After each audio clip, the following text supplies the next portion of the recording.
새해가 밝았습니다. 올해는 1월 1일이 주일이어서요. 송구영신 예배, 우리 신년 예배, 또 새해 첫날이 다 같은 날입니다. 오늘 우리가 함께 하나님 앞에 예배하는데요. 오늘 예배를 통해서 하나님께서 우리에게 주시는 풍성한 은혜가 함께 하실 수 있기를 바라고요. 2023년 올 한 해를 살아가는 우리 모든 교우들의 삶 속에 하나님의 풍성한 은혜가 함께 하시기를 주님의 이름으로 축복합니다. 우리 아름다운 교회가 올 한 해 믿음으로 귀한 발걸음 걷게 될 텐데요. 올 한 해도 주님과 함께 동행하는 복된 한 해가 되시기를 바랍니다. 제가 늘 새해를 시작하면서 여러분들께 드리는 인사가 있는 거 이제 기억하시죠? 2023년 새해에도 아프시지 말고 돌아가시지도 말고요. 하시는 모든 일들이 다 잘 되시고 사랑하는 자녀손들의 인생이 모두 형통하시면서도 예수는 더 잘 믿는 한 해가 되십시오. 아멘이시지요? 네, 그렇습니다. 올 한 해 역시 만만치 않은 한 해가 될 것입니다. 올해에 대한 전망도 여전히 어두운 건 사실이지만 여러분, 우리가 언제 상황과 환경 보면서 소망을 가진 적이 있으셨습니까? 우리 하나님께서는 모든 상황, 모든 환경을 뛰어넘어서 세상이 알 수 없는 소망과 평안을 우리에게 주시는 분이 바로 우리가 믿고 있는 하나님이죠. 올 한 해도 하나님으로부터 오는 소망과 평강이 우리의 삶에 늘 넘쳐나시기를 주님의 이름으로 축복합니다. 자, 상황이 어려우면요, 국가든 기업이든 내부적인 문제에 관심을 가지게 돼 있습니다. 외부의 상황이 어려워지면 내적인 문제들을 해결하는데 집중하게 되죠. 그래서 자국 우선주의, 자국민 중심주의로 정책들을 바꾸어 나가게 됩니다. 그래서 외국이나 다른 기업들에 대한 관심보다는 어떻게 하면 우리나라 사람들이 좀 더 평안할 수 있을까? 자기업들이 어떻게 하면 좀 이익을 얻을 수 있을까? 그렇게 정책이나 규정 같은 것들을 바꿔가는 것을 우리가 경험하게 되지 않습니까? 그래서 내부 살림을 챙기는 것이 원래 더 중심이 되는 경우들이 많습니다. 과거에 아메리칸 드림을 찾아서 미국에 이민을 가셨던 분들 이야기들을 들어보면 한 40년, 50년 전에는 뭐 100불, 200불 이렇게 작은 돈을 들고 가서도 미국에서 성공해서 집도 사고 비즈니스도 이렇게 세웠다 이렇게 이야기하시는 이야기들을 종종 듣게 됩니다. 그때는 그럴 수 있었던 것이 미국이 굉장히 여유가 있었고요. 또 이민자들에 대해서 굉장히 관대하지 않았습니까? 그래서 일자리를 얻어주기도 하고 옆에서 많이 도와주기도 하고 그래서 얼마 가지고 가지 않아도 이민 사회에서 성공하고 정착하는 것이 그렇게 어렵지가 않았습니다. 근데 요즘은요, 자국민들도 어려워지니까 사실 외국 기업들 또 이민자들을 위해서 뭐 그렇게 많은 혜택을 주기가 어려운 거예요. 그래서 이민법이 더 강화될 수밖에 없고요. 진입 장벽이 높아지고 관세나 규제 조치 같은 것들이 훨씬 더 높아지는 걸 볼 수 있습니다. 그래서 요즘 같을 때는 외국인들 또 외국 기업들이 가서 타국에서 성공하고 자리를 잡기가 참 어려워지는 거죠. 상황이 어려워질수록 내부적인 문제들 또 공동체 안에 있는 구성원들을 먼저 챙기는 것이 우선이다. 그렇게 생각하는 경향들이 있기 때문에 그렇습니다. 요즘은요, 교회에서도 그런 모습이 보이는 걸 볼 수 있습니다. 지난 3년 동안 교회는 정말 어려운 시간들을 경험하지 않았습니까? 코로나 상황에서 예배당에 모이지도 못했고요. 작년에는 우크라이나와 러시아 전쟁으로 인해서 전 세계가 경제적으로 굉장히 큰 어려움을 겪었고 지금도 겪고 있습니다. 무신론적인 인본주의, 세속적인 가치관 이런 것들로 인해서 우리 기독교 신앙이 계속해서 공격을 받고 있는 상황 속에서 이런 치명적인 위기들이 있으니까요. 교회가 생존의 위기를 경험하게 됐습니다. 그러다 보니까 교회도 외적인 관심보다는 어떻게 하면 우리 공동체 내부를 살릴 수 있을까 거기에 관심을 많이 갖게 된 것이죠. 교회가 가지고 있는 많은 자원들을 내적인 문제를 해결하기 위해서 대부분 투자하고 있습니다. 이 위기를 극복하기 위해서는 우리 공동체가 우선이 돼야 된다. 그런 생각들이 많아진 것 같습니다. 솔직히 말씀드리면 제게도 그런 마음이 들었던 것이 사실입니다. 우리가 지금 어려운 시기를 보내고 있으니까 우리가 내적인 문제들을 잘 해결하고 어떻게 하면 우리가 잘 회복될 수 있을까, 거기에 대한 관심들을 많이 가지고 있었는데요. 하나님께서 저를 책망하시는 음성이 들렸어요. 그리고 그것이 교회의 본질이 아니라고요. 교회의 교회됨이 무엇인지에 대해서 다시 한번 깊이 생각하게 하셨습니다. 여러분, 교회는 세상의 다른 기관들과는 달라야 합니다. 교회는 자기 자신을 위하지 않는 유일한 공동체입니다. 교회의 관심은 우리 자신이 아니고요, 우리의 이웃과 또 다른 공동체, 나라와 세상 가운데 우리가 어떻게 예수 그리스도의 복음을 전하고 어떻게 주님의 생명을 나누고 그 사랑을 실천할 수 있을 것인가, 이게 우선이 되어야 된다라고 하는 것이죠. 교회가 교회되기 위해서는 우리 자신을 위한 생각을 좀 내려놓고요, 시야를 넓혀서 우리 주변에 있는 이웃들이 어떤 상황 가운데 있는지, 이 나라와 많은 사람들이, 온 세상이 어떤 형편 속에 있는지, 그래서 우리가 그들을 어떻게 섬기고 도울 수 있을지를 생각하는 것, 그것이 바로 교회됨의 비결이다라고 하는 것을 우리는 다시 한번 깨달아야 된다라고 하는 것이죠. 우리 자신을 위한 삶을 포기하고요, 우리 자신을 위해서 써야 할 것들을 좀 줄이고요, 그걸 통해서 어떻게 하면 이웃과 세상을 섬길 수 있을까라고 하는 것이 교회가 교회됨을 회복하는 가장 중요한 길이라는 것입니다. 2023년 우리 교회는 성령의 능력으로 새로워지는 선교적 교회라고 하는 표를 가지고 올 한 해 신앙생활을 해 나가려고 합니다. 이 표를 통해서 우리는 선교 지향적인 교회로 다시 한번 거듭나야 된다는 것이죠. 우리 자신의 문제에만 급급해 있는 것이 아니라 어떻게 하면 우리의 이웃과 지역 사회를, 그리고 이 나라 민족과 세상을 섬기는 공동체가 될 수 있을까, 우리가 고민하고 기도하고 실천해야 된다는 것이죠. 여러분, 물론 쉽지 않습니다. 어려운 상황 속에 있습니다. 그렇기 때문에 성령님의 능력이 꼭 필요한 것이죠. 우리의 노력, 우리의 힘, 우리의 자원만으로 그렇게 살아가는 것이 아니라 지금도 우리와 함께 하시고 하나님의 뜻을 이루어가는 삶을 살게 하시는 성령님의 능력을 통해서 선교적 교회로 이웃과 세상을 섬기는 믿음의 공동체로 세워져 가실 수 있기를 주님의 이름으로 축복합니다. 오늘 우리가 사도행전 1장의 말씀을 읽었는데요, 이 말씀이 우리에게 굉장히 큰 열정과 도전을 불러일으키죠. 예수님께서 부활하시고 나서 40일 동안 세상에 계시면서 제자들에게 하나님 나라의 일에 대해서 말씀해 주셨습니다. 사도행전 1장 3절은 이렇게 말씀하죠. 그가 고난받으신 후에 또한 그들에게 확실한 많은 증거로 친히 살아계심을 나타내사 40일 동안 그들에게 보이시며 하나님 나라의 일을 말씀하시니라 이야기하고 있습니다. 예수님께서 이 땅에서 많은 사람들에게 전하셨던 내용은 하나님 나라의 일이었습니다. 공생애를 시작하면서부터 공생애를 마치시기까지 예수님께서 선포하셨던 주제는 하나님 나라였습니다.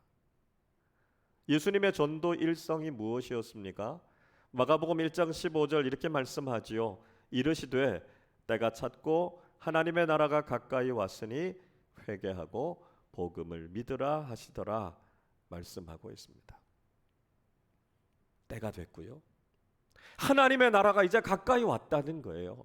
그래서 이제 우리의 가장 중요한 일은 회개하고 복음을 믿고 구원받는 것이다 하는 것을 말씀해 주신 것이죠. 예수님의 관심의 중심에는 바로 이 하나님 나라가 있었다는 것입니다. 그런데 안타깝게도 예수님과 3년간 동고동락했던 제자들에게는 예수님과는 전혀 다른 관심이 있었다는 것입니다. 오늘 6절의 말씀을 보십시오. 그들이 모였을 때에 예수께 여쭈어 이르되 주께서 이스라엘 나라를 회복하심이 때니까 하니. 예수님께서 부활하시고 난 이후에 흩어졌던 제자들이 다시 모이게 됐습니다. 참 귀한 일이죠. 그렇게 부활하신 주님 앞에 모였던 제자들이 예수님께 질문했던 것이 무엇이었습니까? 예수님께서 이스라엘 나라를 회복시키시는 것이 지금입니까? 이렇게 물었습니다. 이스라엘 나라, 정치적이고 세속적인 모든 일들을 회복시키는 것이 지금이냐라고 하는 것을 질문한 것이었습니다.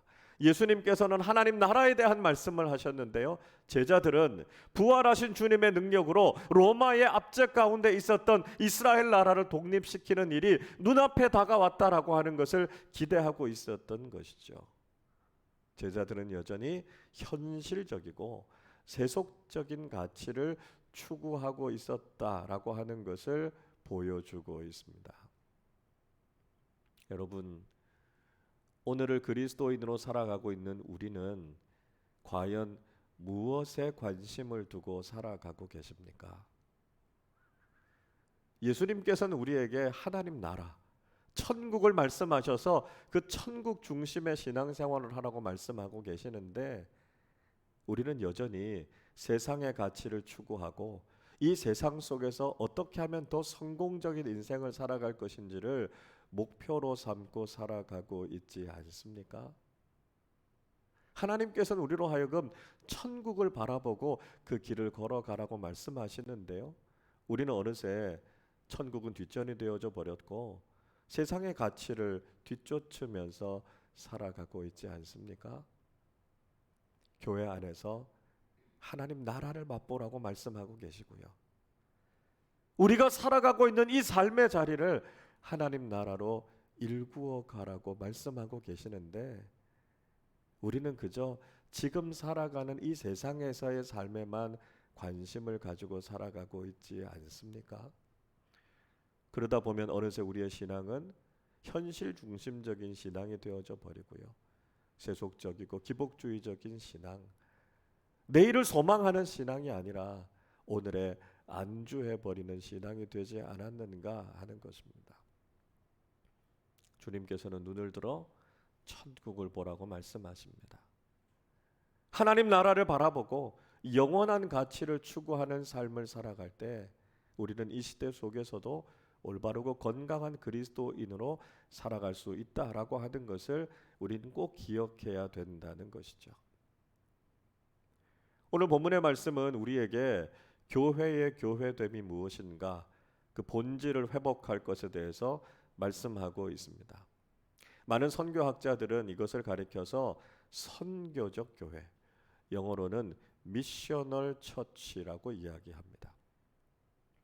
즉 교회는 본질적으로 선교적인 공동체가 되어야 된다는 것이고요, 이기적인 공동체가 아니라 이타적인 공동체가 되어야 한다는 것을 말씀하고 있습니다. 앞에서 말씀드렸던 것처럼 자기 자신을 위하지 않는 삶을 살아야 하고요, 예수 그리스도의 복음과 이웃사랑을 기꺼이 실천하는 공동체가 되어야 한다는 것입니다. 선교라고 하는 영어 단어 미션이라고 하는 말이 라틴어 미시오라고 하는 말에서부터 나왔습니다. 보낸다라고 하는 뜻입니다. 하나님께서 예수 그리스도를 이 세상에 보내셔서 선교와 구원의 사역을 하게 하신 것처럼 하나님께서는 다시 우리를 세상 속으로 보내셔서 우리로 하여금 선교적인 존재로, 선교적인 공동체로 살아가게 하신다는 것이죠. 그래서 우리의 교회가 선교적 교회로서의 본질을 회복할 것에 대해서 말씀하고 계십니다. 올 한 해 제가 이 선교적 교회라는 이야기를 많이 드릴 겁니다. 어떻게 하면 우리 교회가 선교적인 존재와 공동체가 될 수 있을지에 대해서 우리가 고민하는 한 해가 되어야 할 것입니다. 특별히 오늘 본문 8절의 말씀은 우리가 어떻게 하면 선교적인 공동체로 살아갈 수 있을지에 대해서 우리에게 말씀해 주고 있습니다. 우리 8절 말씀을 한 번 더 같이 읽겠습니다. 오직 성령이 너희에게 임하시면 너희가 권능을 받고 예루살렘과 온 유대와 사마리아와 땅 끝까지 이르러 내 증인이 되리라 하시니라. 아멘. 우리 잘 알고 있는 말씀이죠. 근데 우리가 이 말씀처럼 정말 선교적인 삶을 실천하고 있는가 한번 되짚어 보아야 한다는 것입니다. 선교적인 교회 어떤 모습일까요? 먼저 성령님의 능력으로 복음을 전하는 교회가 되어야 한다라고 하는 것입니다. 오늘 8절이 이렇게 시작하지요. 오직 성령이 너희에게 임하시면. 어떻게 선교적인 교회로서의 삶을 살아갈 수 있습니까? 우리의 능력이 아니라 성령님의 능력으로 우리가 그렇게 할 수 있다는 것입니다. 여러분, 우리는 우리 자신을 너무 잘 알고 있죠. 우리는 자기중심적인 생각을 가지면서 살아가는 존재 아닙니까? 우리 스스로의 생각을 가지고 이타적인 존재로 하나님의 뜻을 행하는 사람들로, 복음을 증거하는 사람들로 살아갈 수 있습니까? 아니요, 우리는 그렇게 살아갈 수 없습니다. 우리는 스스로를 구원하지도 못하고요, 우리의 노력으로 하나님의 뜻을 따라 살아갈 수도 없다는 것입니다. 그래서 성령 충만함이 필요하다는 것이죠. 우리 자신을 뛰어넘어서, 죄악된 우리의 한계를 뛰어넘어서 성령님께서 주시는 능력을 통해서만 우리는 복음을 증거하는 삶을 살아갈 수 있다는 것입니다. 제자들 생각해 보십시오. 3년 동안 제자들은 예수님 따라다니면서 제자 훈련을 받았습니다. 그러나 그들은 예수님께서 십자가 지셨을 때 다 도망가 버리고 말았습니다. 예수님을 배신하는 사람도 있었고 부인하는 사람도 있었고요, 주님의 십자가 앞에서 무서워서 다 뿔뿔이 흩어져 버리고 말았습니다. 훈련이 그들을 변화시킨 것이 아니었습니다. 성령께서 그들 가운데 임하셨을 때 그들의 존재와 내면이 변화되어져서 그들은 복음의 증인으로 살아갈 수 있었다는 것이죠. 스스로의 힘이 아니라 성령께서 주시는 능력으로만 그들은 복음을 증거하는 삶을 살 수 있었다는 것입니다. 여러분, 우리 교회는 제자 훈련하는 교회입니다. 저는 여러분들이 우리 교회에서 신앙생활 하시는 동안 반드시 제자 훈련을 받으실 수 있기를 강력하게 권면드립니다. 그러나 동시에 기억하셔야 하는 것이 있습니다. 제자 훈련 그 자체가 우리를 변화시키는 것이 아니라는 것입니다. 오직 성령의 능력을 힘입고 거듭난 사람들만이 훈련을 통해 새로운 존재, 새로운 사람들이 될 수 있다는 것이죠. 성령의 능력으로 거듭나서 주님께서 우리에게 부탁하시는 선교의 귀한 사명을 잘 감당하실 수 있기를 바랍니다. 둘째로, 모든 장벽을 넘어서 복음을 전하는 교회가 되어야 한다는 것이죠. 8절 계속해서 말씀합니다. 예루살렘과 온 유대와 사마리아와 땅 끝까지 이르러, 이렇게 말씀하고 있습니다. 이건 단순한 지명을 이야기하는 것이 아니고요, 여기에는 아주 골이 깊은 선입견, 장벽이 놓여 있었다라고 하는 것을 보여주고 있습니다. 예루살렘은 유대인들의 중심이죠. 그들의 자부심이었습니다. 그래서 적어도 메시아가 오신다면 예루살렘에서 오실 것이다, 그들은 그렇게 기대했습니다. 그러나 이런 생각들은요, 너무 지나치게 나가게 됐어요. 그래서 그들에게 선입견, 편견, 고집, 집착으로 남게 된 겁니다. 아니, 예루살렘 이외에서 무슨 영광스러운 일이 있을 것인가, 그들은 그렇게 생각했다는 것이죠. 이것이 예루살렘 중심주의가 가졌던 폐해였다는 겁니다. 그러니까 이들이 예루살렘을 뛰어넘지 못했던 거예요. 근데 예수님께서 말씀하시면서 예루살렘을 넘어 유대로 나아갈 것을 말씀하셨습니다. 유대 땅은 유대인들이 살아가는 곳이니까요, 거기까지 가서 복음 전하는 건 크게 어렵지 않았을 것입니다. 그런데 복음이 사마리아를 향해 갑니다. 유대인들은 사마리아 사람들과는 교류를 하지 않았습니다. 사마리아 사람들은 북이스라엘의 후손들 아닙니까? 이스라엘이 남과 북으로 나뉘어진 이후에 남북은 계속해서 갈등하고 다투었습니다. 우리나라가 남한과 북한으로 나누어져서 갈등하고 있는 걸 생각하면 여러분 충분히 이해하실 수 있으시죠? 더구나 북이스라엘이 아수르에 의해서 멸망하게 되는데요, 아수르 제국은 혼혈 정책을 썼습니다. 유대인들의 자부심은 하나님께서 택하신 선민이라고 하는 자부심이 있었는데요. 그들이 피를 더럽혔으니까요. 유대인들이 사마리아인들을 경멸했던 거죠. 더 나아가서 땅 끝에는 이방인들이 있었습니다. 과장을 조금도 보태지 않고요. 유대인들은 이방인들을 짐승 취급했습니다. 상종할 부류의 사람들이 아니라는 것이죠. 그런데 주님께서 무슨 말씀하십니까? 그 모든 인간적인 선입견과 장벽을 뛰어넘어서 예수 그리스도의 복음을 증거해야 된다 말씀하고 있습니다. 여러분, 이미 우리에게도 이런 선입견과 장벽이 있는 경우들이 많이 있습니다. 우리도 우리가 가지고 있는 선입견 때문에 우리와 좀 다른 사람들을 받아들이기를 참 어려워하는 것이죠. 그런데 우리가 우리와 전혀 다른 사람들, 그들에게 나아가서 복음을 전할 수 있겠느냐? 지금 우리에게 도전하고 있는 것입니다. 혈연, 지연, 학연을 뛰어넘고요. 정치적인 성향, 사회적인 지위, 때로는 적대적이고 미워하는 사람들에게도 나아가서 우리가 호의를 베풀고 그들에게 복음을 전할 수 있겠느냐고 지금 우리에게 도전하고 계시는 것입니다. 그런 인간적인 장벽을 다 뛰어넘을 수 있을 때 우리는 선교적인 교회로서의 사명을 감당할 수 있게 된다는 것이죠. 셋째로, 희생하고 헌신하는 태도로 복음을 전하는 교회가 되어야 합니다. 8절 마지막은 말씀하지요. 내 증인이 되리라 하시니라 말씀합니다. 증인이라고 하는 헬라어 단어 마르티스라고 하는 말은 증언자, 그런 뜻도 있지만 순교자라는 뜻이 있습니다. 이 마르티스라고 하는 말에서부터 순교자라는 영어 단어 마터라고 하는 말이 나오지 않았습니까? 무슨 뜻이죠? 우리가 복음 전하기 위해서는요, 순교를 각오하지 않고는 복음 전하는 삶을 살아가기 어렵다는 것입니다.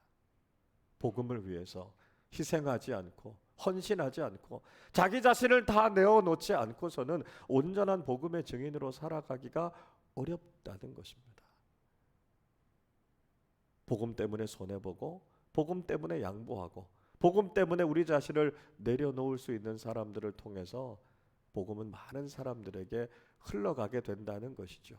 그리고 그렇게 희생적이고 헌신적으로 복음의 증인된 삶을 살아가는 사람들에게 하나님께서는 하늘 상급을 주시겠다 말씀하고 계신 것이죠. 여러분, 세상의 투자 원칙도 그러지 않습니까? 수익이 크면 리스크가 크다고요.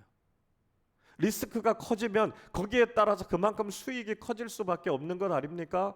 주님의 복음을 위해서 이 정도로 헌신하고 이 정도로 희생하는 사람들에게 하나님께서 하늘 상급을 내려주시는 것 당연한 것 아니겠습니까? 여러분, 우리는 어떤 모습으로 주님의 복음을 전하고 있습니까? 때로는 이 말씀 앞에서 우리가 부끄러워질 수밖에 없다는 것을 고백하게 됩니다. 우리가 복음 때문에 유익을 얻고 복음 때문에 혜택을 얻고 복음 때문에 호강하기를 원하지만 우리는 정말 복음을 위해서 희생하고 헌신하는 자리로 나아가고 있습니까? 우리가 대단한 순교까지 이야기할 필요가 없습니다. 여러분, 주님의 말씀 앞에 작은 순종을 실천하고 있습니까? 주님을 위해 헌신하는 삶을 살라 말씀하지만 여러 가지 이유를 들어서 그걸 마다해 버리고 맙니다. 교회를 위해서 복음을 위해서 섬기고 헌신하는 삶을 사십시오 말씀드려도 내가 여유가 있으면 내가 모든 것들을 다 하고 여지가 있으면 그때 가서 섬기겠습니다 이야기하고 있는 것이 혹시 우리의 모습은 아닙니까? 복음을 위해서 희생하고 헌신하기는커녕 우리 자신의 유익을 위해서만 살아가고 있는 우리의 모습이 주님 앞에서 참 부끄러울 때가 많이 있다는 것이죠. 여러분, 작은 순종부터 먼저 실천하실 수 있기를 바랍니다. 순종이 자라면 헌신이 되고요. 헌신이 자라면 순교가 되는 것입니다. 우리가 복음을 위해서 바로 그렇게 실천하는 삶을 살아갈 때 우리의 삶을 통해서 하나님께서 놀라운 선교의 역사들을 이루어 가신다는 것이죠. 올 한 해 우리는 성령의 능력으로 새로워지는 선교적 교회의 비전을 가지고 하나님 앞에 나아갑니다. 여러분, 물론 쉽지 않을 것입니다. 우리 자신의 삶을 지켜나가는 것도 만만치 않은 한 해가 될 것입니다. 그렇기 때문에 우리의 노력만으로, 우리의 힘만으로는 우리가 그런 삶을 살아갈 수 없다는 것이죠. 오직 성령님께서 우리와 함께 하셔서 우리에게 권능과 은혜를 베풀어 주실 때 우리는 주님께서 원하시고 기뻐하시는 선교적인 삶을 살아가게 된다는 것입니다. 우리의 모든 한계와 선입견을 뛰어넘어서 희생하고 헌신하는 주님의 제자로서 복음을 전하는 삶을 살아가게 된다는 것이죠. 우리 자신을 위한 삶이 아니라 이타적인 공동체로서 복음을 위해 주님의 사랑을 전하는 일을 위해 헌신하는 주님의 일꾼들을 통해서 하나님께서 큰 영광을 받으실 것이고 복음의 놀라운 역사는 이루어지게 될 것입니다. 올 한 해 우리를 불러주신 주님의 부르심에 합당하게 선교적인 존재로, 선교적인 공동체로 믿음의 삶을 살아서 하나님의 영광을 위해 귀하게 쓰임받는 우리 모두가 되시기를 주님의 이름으로 축원합니다. 기도하겠습니다.